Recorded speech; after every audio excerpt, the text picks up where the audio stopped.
大家好，我是 Somi。今天这支影片帮大家整理几个不见山改版的懒人包，主要是大家最在意的手甲武学跟心法，还有一些我觉得比较重要的重点，我都会放在这支影片。首先是怎么前往不见山，我们需要到开封地图接取银银相邀这个任务，后续依照任务指示一路解下去，就能成功到达不见山。到达不见山之后，就可以来拿取我们的新武学跟心法。这里提醒一下，这次官方有把获取路线做过优化，所以跟陆服的获取方式会不太一样。首先是破竹渊的神标武学千机锁天，我们进入不见山后，只要继续做进入山门的主要任务，过完造飞机的任务段落就可以成功获得。接着再继续把这个主线任务完成，就能获得手甲的专用心法扶摇直上。至于千机锁天的专用心法擎天式，则是要完成墨守之心的残章任务才会给予。官方调整后的状况，基本上你一边体验着剧情，就能同步解锁这几个核心武学跟心法。剩下的手甲武学、天志垂象，还有破竹渊的心法三重自知跟天行剑，我们只要打开门派商店，点击左下方的查看其他门派，点选墨山道就能直接在这里购买。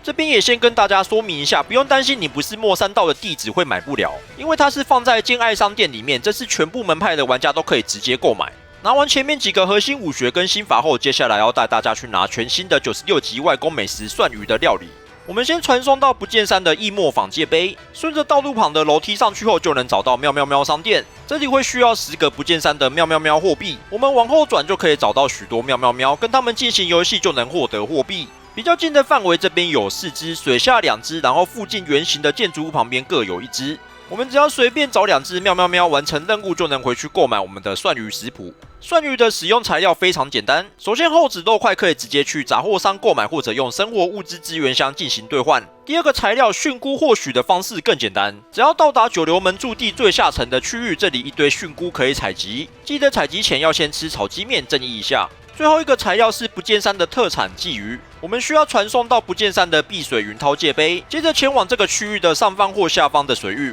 到达河边后，我们需要使用太极来炸鱼，就能成功获得鲫鱼。这样子全部材料就都收集完成了，基本上材料获取来源算是蛮简单的。接着是今天懒人包的最后一个重点，如果你已经在不见山探索过的玩家，应该会发现路边有的猴子会对你丢石头，尤其是我们挂机或者跑图的时候，虽然被砸到的伤害超级低，但他们在那边一直丢，真的很欠扁。其实我们只要完成万世之猴王冠，这些猴子就不会再对我们进行攻击。要完成这个任务，会需要在不见山找寻3个物品。首先第一个是猴王的龟齿，我们需要传送到天涯客深泽这个地方，接着使用色心拿月从天涯客的身上获取这个物品。第二个是猴王的墨晶，我们要前往决战顶左上方图标的位置来拿取。这边怕大家找不到，我放一段拿取的过程。墨晶是放在石头旁边的地上，如果真的找不到，可以对照一下我画面中的地形或特征。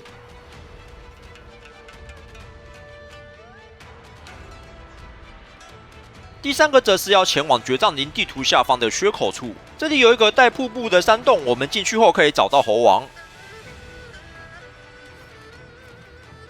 从他身上拿到最后一个物品猴王的镜子，接着把这3个物品全部提交给猴王宝箱，就能完成这个万事之。完成之后，这些路边的猴子们就不会再对你丢石头了，不过他们还是会在路边嘲讽你。那以上就是今天这支不见山改版的重点整理，因为时间不太够，这里也跟大家预告一下，如果没意外的话，我明天会再出一支墨山道的门派影片。这里最后也提醒大家，这支不见山地图解锁大清宫的使用权限，只要2000探索值就能开始使用。建议大家今天可以尽量优先去解锁，因为不见山的地图高低落差超级大，没大清宫有时候不太好跑图。那这次的影片就到这边，如果我的影片对你有所帮助，请帮我点赞并订阅我的频道。我是 Somi， 我们下部影片见，拜拜。